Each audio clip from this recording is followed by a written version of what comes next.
Hola Juan Pablo, ¿cómo estás? ¿Cómo estás? Bien, Fabio, todo bien. ¿Todo bien?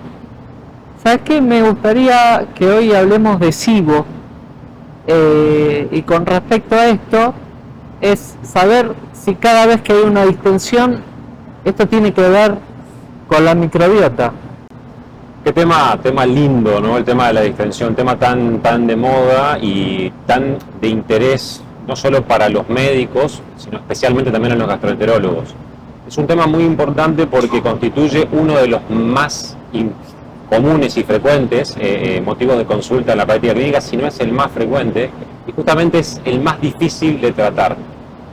Por eso siempre hay que evaluar si además de la distensión el paciente presenta algún otro síntoma agregado en donde está demostrado que tratando el síntoma agregado muchas veces el paciente mejora su percepción de la distensión. ¿Qué quiero decir con esto? Cuando un paciente viene con distensión no solo quedarnos en eso, sino hacer un interrogatorio mucho más exhaustivo. Obviamente es multifactorial, eso también hace que sea tan complejo de estudiarlo y tratarlo, y en una de las causas puede tener que ver con una alteración en la microbiota.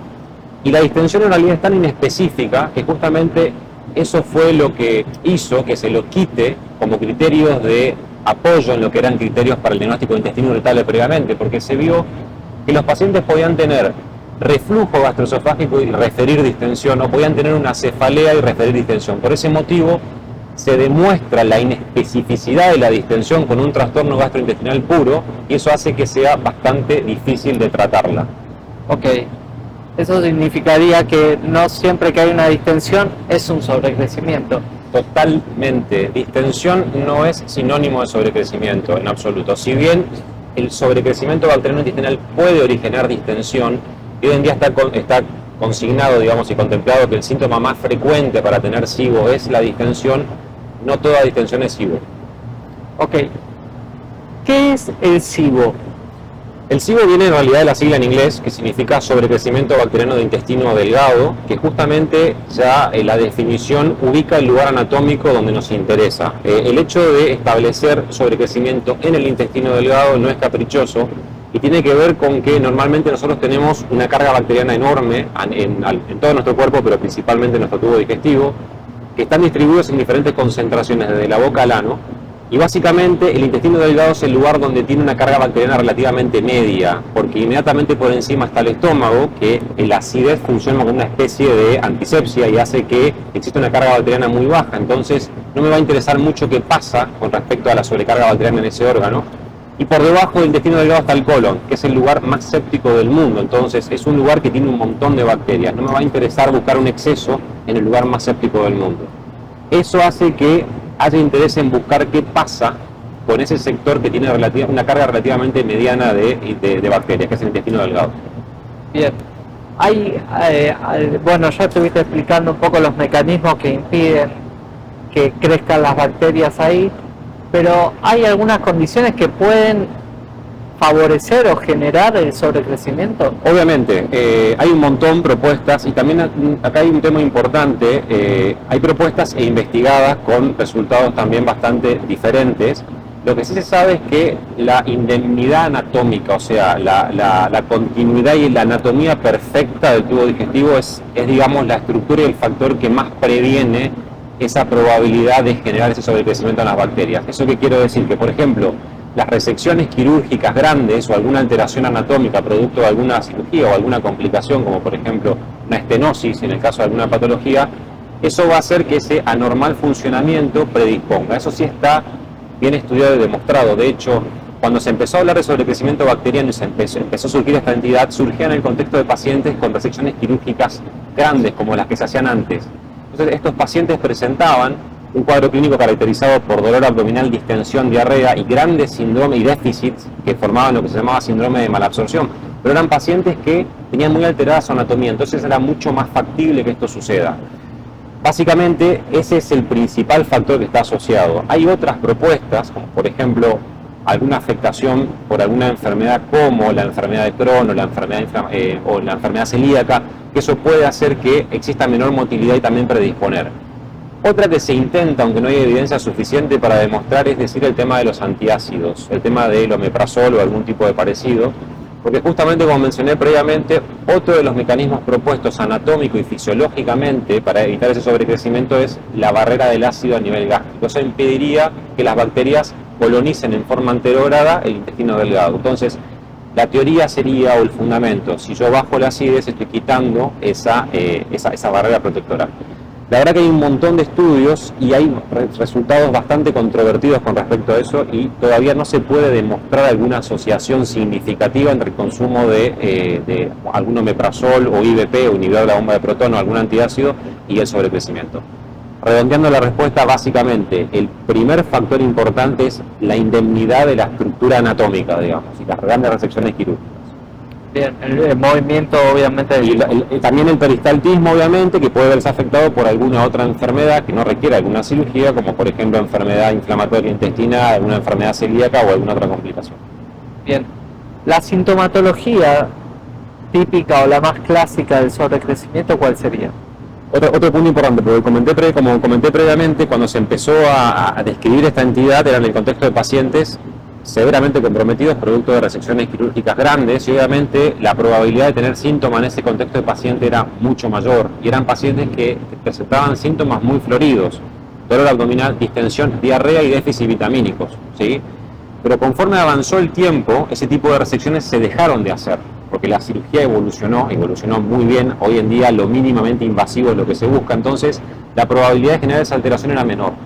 Eso también hizo que ese tipo de paciente desaparezca o no se vea tan frecuentemente, pero que se vean que esos síntomas se daban también en la práctica clínica y en contexto de pacientes no operados. Y esos síntomas de dolor, distensión, diarrea, por ejemplo, y constipación, son los síntomas que solemos ver en la práctica clínica dentro de los trastornos, trastornos funcionales actuales, trastornos del eje cerebro-intestino. Entonces, se intentó extrapolar y ver si podía tener que ver también un sobrecrecimiento en la presencia, en la generación de síntomas de este tipo de pacientes. ¿Tenés una explicación por la cual genera síntomas toda esta situación? Totalmente, hay un montón. El fundamento más clásico y el más atrayente y la teoría y la primera hipótesis es que si uno presenta mayor carga de bacterias en un lugar donde no está preparado para hacer una digestión directa como lo hace el colon, cualquier tipo de sustrato que uno consuma va a empezar a ser fermentado por esas bacterias en un lugar que no está preparado para eso. Entonces, esa producción de gas va a generar no solo síntomas como distensión, sino metabolitos que son producto de la digestión, que pueden ser osmóticamente activos, o sea, atraer agua, eso producir distensión del asa con dolor, por ejemplo, y también diarrea. Y también otra de las cosas que se están viendo es que esas bacterias pueden generar otras sustancias diferentes y ser esas las productoras, los que producen síntomas. Se postulaba en un momento que había una inactivación de las sales biliares también, produciendo mala absorción, ¿no? Es otro mecanismo propuesto porque las bacterias son fundamentales para deconjugar, o sea, las sales biliares son fundamentales también para nuestra normal digestión, nuestro normal funcionamiento. Pero esas sales biliares tienen que desactivarse por acción de las bacterias. Entonces, hay teorías que también esto puede interferir en la normal metabolización y eliminación de las sales y también generar síntomas. Bien. ¿Cómo se estudia así, de manera grosera, este cuadro? ¿El sobrecrecimiento? Sí.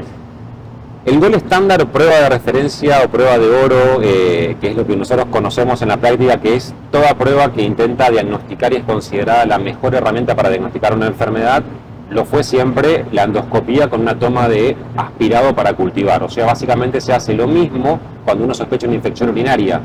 En lugar de tomar un chorro de orina y poner a cultivar, la idea es poner a cultivar una porción, digamos, una muestra de fluido duodenal.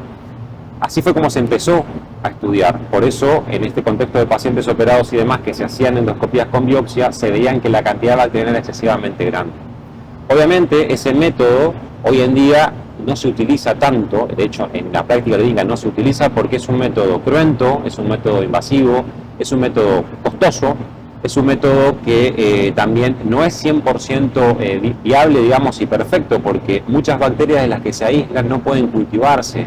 Entonces, se empezó a buscar a lo largo del tiempo un sustituto o un método que pueda parecerse y remediar el cultivo para hacer el diagnóstico.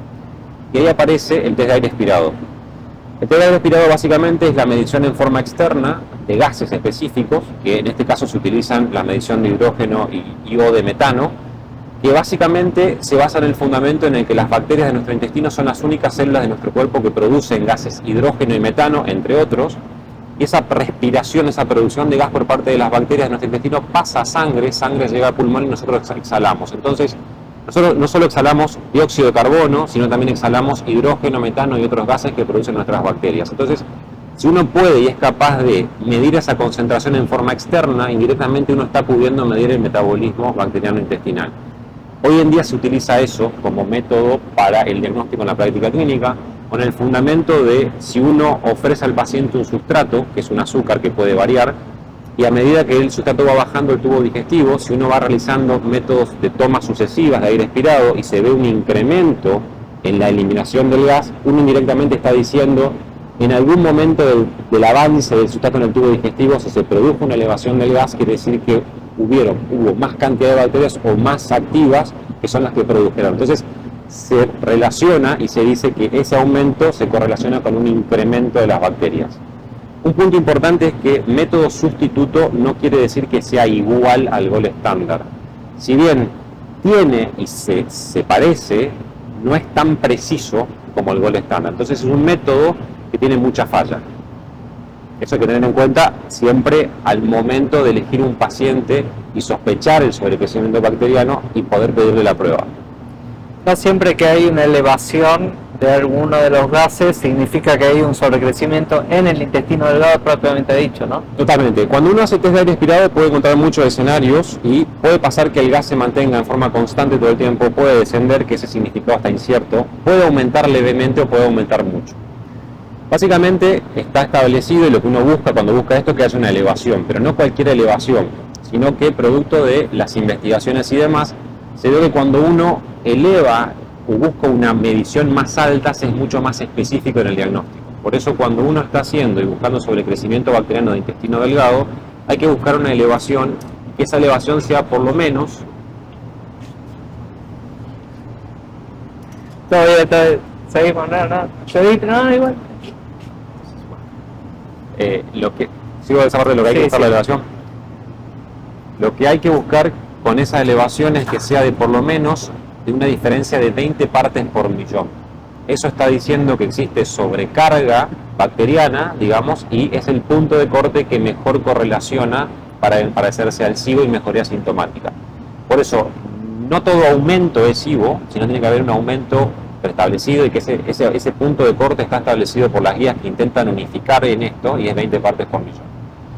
También obviamente ese aumento va a tener que darse en lo que es intestino delgado. Entonces cualquier aumento a lo largo de toda la prueba que dura 2 horas tampoco es SIBO, porque según el azúcar que uno utilice hay posibilidad que ese azúcar ingrese al colon. Y en un paciente normal, común, sin síntomas, toda vez que ingresa el azúcar al colon, el colon está lleno de bacterias, va a existir producción de metabolización y elevación del gas. Pero una elevación del gas en el colon no significa SIBO. Por eso también hay que ver en qué momento ocurrió esa elevación del gas. Y por consenso se toma que esa elevación del gas tiene que ocurrir dentro del minuto 90. Que teóricamente hasta el minuto 90 evaluamos intestino delgado y todo lo que ocurra del minuto 90 para adelante es colon. Bien. Igual con respecto al minuto 90 también hay algunos trabajos que pueden ser mucho antes, ¿no? 60, 70 minutos. Ese punto de corte es totalmente arbitrario, de hecho también hay, y depende muchísimo de muchos factores, de actividad física, de genética, de dieta, y de hecho hay trabajos que muestran que poblaciones orientales que tienen muchísimo consumo de fibra, tienen un tránsito mucho más rápido, entonces ese pasaje, esa entrada de delgado a colon se produce alrededor del minuto 70. Y países con dietas más occidentalizadas, por ejemplo nosotros, aunque no tenemos datos nuestros, se sabe que ese aumento ocurre alrededor del minuto 110. Entonces, tomar como punto de corte el 90 es bastante complejo. Bien. En cuanto a el tratamiento, existe un tratamiento antibiótico específico, ¿no? Sí. Que es lo típico de después la resolución, si es posible, de la causa. ¿Y la alimentación forma parte del tratamiento para el SIBO? No. El tratamiento del sobrecrecimiento bacteriano intestinal es antibiótico, porque lo que está mal y lo que está fuera del lugar es un crecimiento de bacterias. La forma de solucionar esto es por medio de antibióticos. Obviamente cuando uno lee en la literatura va a ver que hay un montón de antibióticos que están reportados en trabajos que fueron publicados. Esto tiene que ver con que es una entidad que hace muchos años se conoce y se la trataba con diferentes antibióticos disponibles hasta el momento. Hubo grandes cambios con respecto al tratamiento antibiótico cuando se empieza a estudiar que esa alteración de la microbiota y probablemente este sobrecrecimiento podía generar síntomas tipo intestino irritable, entonces la idea sería tratar con antibiótico y ver qué pasa. Hasta el año 2004 se prefería utilizar la neomicina, que es un antibiótico que es de también amplio espectro, que se absorbe relativamente poco. Entonces la idea era seductora de decir, che, tengo una sobrecarga de bacterias o una cantidad de bacterias anómalas, voy a dar un antibiótico que se absorba poco para generar poco efecto sistémico, pero que a la vez concentra en el tubo digestivo y lo limpia. Entonces utilizar neomicina en una época fue muy seductor para esto. En el año 2004 más o menos aparece y se empieza a utilizar la rifaximina, que es un antibiótico diferente, un antibiótico relativamente nuevo, que tiene un espectro mucho más amplio que la neomicina, pero tiene la suerte de que se absorbe menos del 1%, se absorbe un 0.4%, entonces era todavía mucho más seductora que la neomicina. Entonces principalmente y hasta el día de hoy se considera la rifaximina como el tratamiento de elección. Pero el tratamiento antibiótico se va a encontrar reportado en muchísimos antibióticos, metronidazol, quinolona, amoxicilina con clavulánico, trimetroprima, sulfa y demás, pero hoy en día el tratamiento de elección es la rifaximina por todas estas ventajas. Tratamiento de elección rifaximina, antibióticos y sobre todo rifaximina. Los datos muestran que la tasa de mejoría ronda el 86-87% con rifaximina, entonces sería el tratamiento de elección. Entonces la alimentación no tiene nada que ver, porque lo que uno escucha permanentemente que los pacientes vienen con una dieta indicada para sobrecrecimiento. Es muy frecuente de ver, el tratamiento del SIBO no es dietético. Bien. Lo que sí puede pasar es que el paciente con SIBO tenga síntomas, coma lo que coma, porque se está produciendo una fermentación temprana. Entonces, primero intentemos modificar el problema de la fermentación temprana y después veamos qué sucede. Y otra cosa muy frecuente que se ve, se indica antibiótico y a la vez una dieta especial que es la dieta famosa, dieta baja en FODMAPs, en forma conjunta. Entonces el paciente muchas veces viene y dice, mejoré. Entonces, ¿a qué mejoraste? Ese es el gran problema. No está recomendado hacer dos intervenciones juntas o a la vez, sobre todo en patologías con un significado todavía incierto y bastante complejas de manejar, porque la mejoría después no se sabe a qué pudo haber sido atribuida. Ok, pregunta de rigor. Paciente con diagnóstico de SIBO. ¿Tiene SIBO siempre? ¿Es un paciente con SIBO crónico? En absoluto. Si el diagnóstico de SIBO está bien hecho, con las herramientas y con la metodología que se recomienda para disminuir la tasa de falsos positivos, que ese es el gran problema que tenemos hoy en día, y el paciente respondió bien al antibiótico y demás, el paciente puede estar bien y del SIBO no volver. El gran problema es que hay mucha evidencia que demuestra de que hay altas chances de que ese SIBO vuelva, que el sobrecrecimiento vuelva. De hecho, las tasas reportadas alrededor de los 40% a los 9 meses. Por eso es importante siempre intentar identificar al paciente, por ahí tener un test de aire expirado que demuestre que tenía verdaderamente SIBO y que uno documente que el tratamiento antibiótico mejoró en su momento. Entonces, en una futura consulta, si el paciente acude con el mismo síntoma, y hay un 40% de chance de que sea una recidiva, puedo tratar en forma empírica. Esa es una de las causas. Y también puede pasar que el paciente no tenga más SIBO, y puede ser que el paciente haga SIBOs recurrentes. Por eso también ahí viene la cosa importante de que no nos quedemos en que es solo SIBO. Si un paciente que hace SIBOs a repetición, tengamos en cuenta la posibilidad que puede ser el SIBO una consecuencia de otra enfermedad. El paciente puede tener una enfermedad celíaca que no fue descartada, que está produciendo que eso vuelva, puede tener una enfermedad inflamatoria intestinal, o puede también, por ejemplo, en el caso del sexo femenino, tener endometriosis o cualquier afectación en el tubo digestivo, en la parte del intestino delgado, que haga que ese SIBO vuelva. Por eso también frente a todo SIBO recurrente, no quedemos solo ahí y tratemos en forma empírica, repetitiva y tratamiento profiláctico, sino también enfoquémonos en buscar que no exista una causa secundaria que haga que ese SIBO recurra. Excelente, Juanpi, muchas gracias. Un placer. Nos vemos, hasta luego.